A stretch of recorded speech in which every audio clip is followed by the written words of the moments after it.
So let's talk about before we talk about Africa Cup of Nations. I want to also talk about other leagues in La Liga, like La Liga.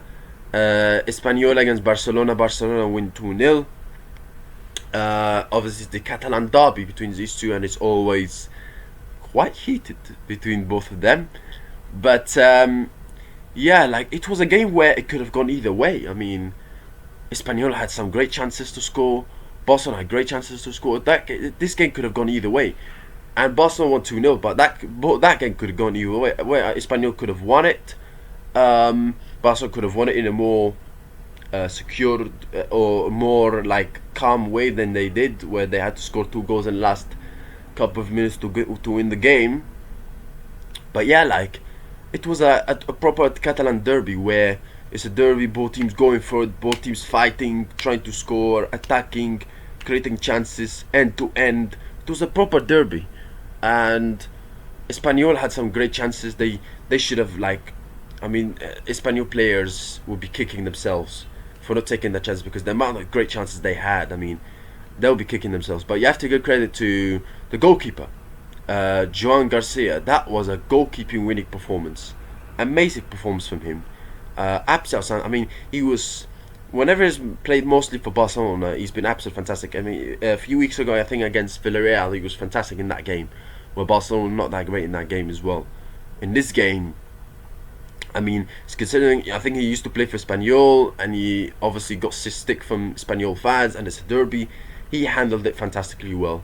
He handled it amazingly well, and that was a goalkeeping winning performance. I mean, you don't need to sting it if you got a guy like Juan Garcia. I mean, what a performance for him! Amazing performance. The great saves he made was absolutely out of this world. Fantastic. That especially in the first half where he was the quality of the saves he was making, absolutely top, amazing. So yeah, Barcelona. Like they also had chances as well. They could have scored more as well. Dimitrijevic made some very good saves as well. But I think in general, both goalkeepers were busy. They had to make some saves. But I think if you say to me who had to work more was Juan Garcia, because the saves he made, like Barcelona conceded a lot of chances defensively, and defensively they were looking shaky. But going forward, they were very good as well. They created some chances and they could have scored more, and it was 0-0. It could have gone either way, but I think, in this kind of games you have to take your chances. Because Espanyol didn't take their chances, but Barcelona took their chances. They scored 2 goals. Dani Olmo, great finish for him, very good goal. And then the second goal, very good assist, fantastic assist from Fermin Lopez for the second goal. He made 2 assists for both goals. The second one was better, and it led to Lewandowski scoring the second goal. So yeah, it was a very good game in my opinion. It could have gone either way. Barcelona won it, but it could have gone either way. It was a very good game. I actually enjoyed it, especially it's a derby, of course. Both teams will give everything they have. So yeah, very fantastic game, fantastic, and yeah, very good. And both goalkeepers they delivered a fantastic performance. So yeah, Barcelona go 7 points clear for Real Madrid, but obviously Real Madrid still have to play against Real Betis. Let's move on to Serie A, whereas AC Milan on Friday they beat Cagliari 1-0. On Saturday you had Juventus drawing 1-1 with Lecce, Atalanta beating Roma 1-0. Roma and Juventus drop points. I think it's going to be difficult for them to, especially because they've played 2 more games. Juventus, Roma played 2 more games than Napoli and Inter. I think it's going to be difficult for them to challenge, because Juventus, I don't think they have enough experienced players, enough match winners in their team to compete for the title.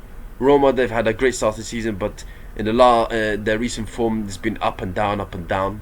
So I think the fight for the title in general, I think if it goes the way expected, I think it should be between the 3 teams: AC Milan, Inter, and the current champion Napoli. So yeah, I mean AC Milan, they've been very strong defensively. Inter Milan going forward, they've been fantastic. So, and Napoli, obviously they're the current champions, and defensively they're also very, very strong. and they've got match winners as well, like McTominay. So yeah, I think the title should be, considering the recent form of Juventus and Roma, I think it should be between AC Milan, because obviously they've got defensively very strong, and they've got an experienced manager who's been there, done it. Inter because they've got a very good squad, and they can win the title. Napoli because they're the current champion, and they've got a manager who's experienced in winning as well. So yeah, I think that if it goes the way most people expect, I think it should be between AC Milan, Inter, and Napoli. But who knows? Things can change quickly again. Who knows? Let's move on to African Cup of Nations, as the last 16, the knockout stages started. Senegal against Sudan. Senegal win 3-1, and I tell you what, a lot of people were expecting, including me, expecting Senegal to absolutely destroy Sudan and win like 4-5-0. But you have to give credit to Sudan because they gave a good fight to Senegal. They managed to get the lead early on from Abdullah Younis with the goal, 1-0.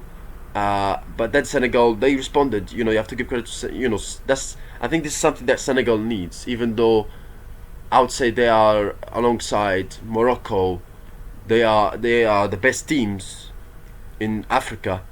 You could say.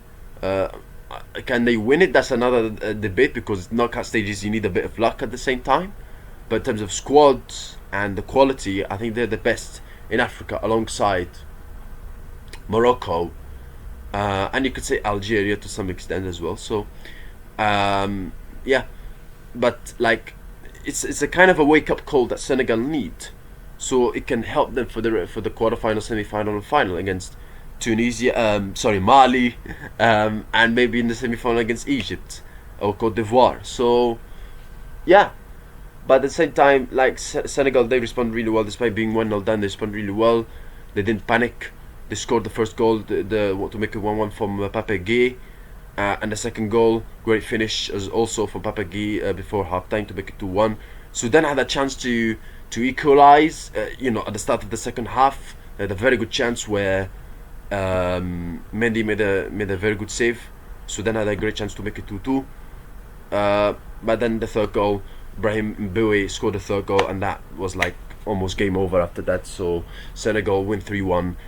So then they gave a good fight. They could be proud. They gave a good fight to Senegal, especially Senegal with the quality they have compared to Sudan. It's a mismatch. So for Sudan to give a fight like they did to Senegal, I think they take some pride in it.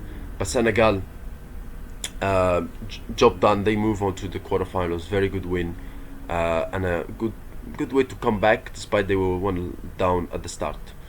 So yeah. Mali against Tunisia. This game. In my opinion, Tunisia absolutely effed it up. Sorry to be too harsh, but like, in my opinion, they effed it up. The red card came in from Woyu Koulibaly, 26th minute, where it was a deserved red card because the guy stamped on Hannibal's feet, Hannibal Mejberi's feet. Deserved red card, and after that you think like, okay, Tunisia should go on and win the game. But like, that was a suggestion. Maybe they should have had a penalty. I think in the 50th or 60th minute, something like that. I'm not sure it was a penalty. I'm not sure, but I think the referee should have. I think the people in the VR should have told the referee to look at to tell him to look to the monitor.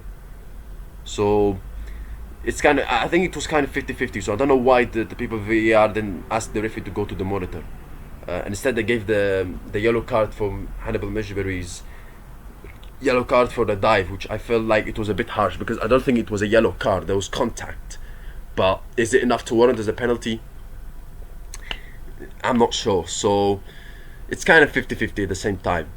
But despite that, for most of the game, Tunisia had chances, they had possession, and they scored the winning goal from Farah's Code. Great header, 88th minute, and you think like, okay, they've scored the 1-0 up, they should go on and win the game, and they could even score the second goal. And then they make a silly mistake with that handball towards the end, with the penalties. Saniaco scoring the penalty, and 1-1. And you think like Tunisia have effed it up, and then penalties where obviously you need a bit of luck. Both goalkeepers, they made some good saves. Dahmin and Daira, Daira for Mali and Dahmin for Tunisia. Both made some good saves, but obviously Mali were the better team on penalties in the end. Bissouma missed a penalty where he went into the sky.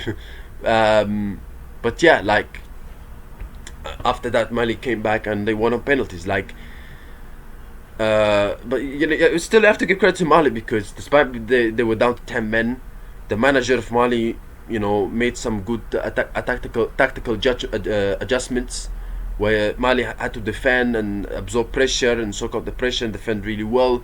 And Tunisia, when they were attacking, they were using a lot of long balls and crosses, which were useless for most of the time. But Mali defended very well, and they coped with the pressure fantastically well. They were defending very good a lot of the time, and they were, obviously they had a bit of luck with the handball, towards the end.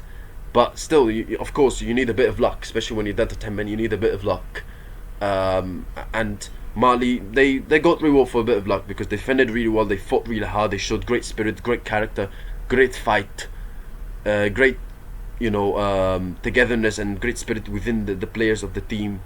So, and they managed to win a penalty. So you have to give credit to Mali for that, because they were up against it for most periods of the game, and Tunisia should have gone on to win the game. But Mali, they coped with it fantastically well, and they managed to go on and win the game. So, well done to Mali, congratulations. But for Tunisia, I mean, it's a big disappointment, considering Mali without 10 men, they should have gone on to win the game. And they won a lot as well. So yeah, it's a big disappointment in my opinion for Tunisia. So the quarterfinal, the first match will be between Mali against Senegal. You've got today's games, where it's going to be Morocco against Tanzania and South Africa against Cameroon. So we'll see what happened in those games, where it will be another match will indicate, and also the other match in the quarterfinal, because the first match has been decided between Mali and Senegal. There will be another match also decided today after both of those games I mentioned, Morocco, Tanzania, South Africa, Cameroon, they finished. So yeah, let's see what happens. But that's it, guys. Thank you. I wish you have a nice day. See you next time, and goodbye.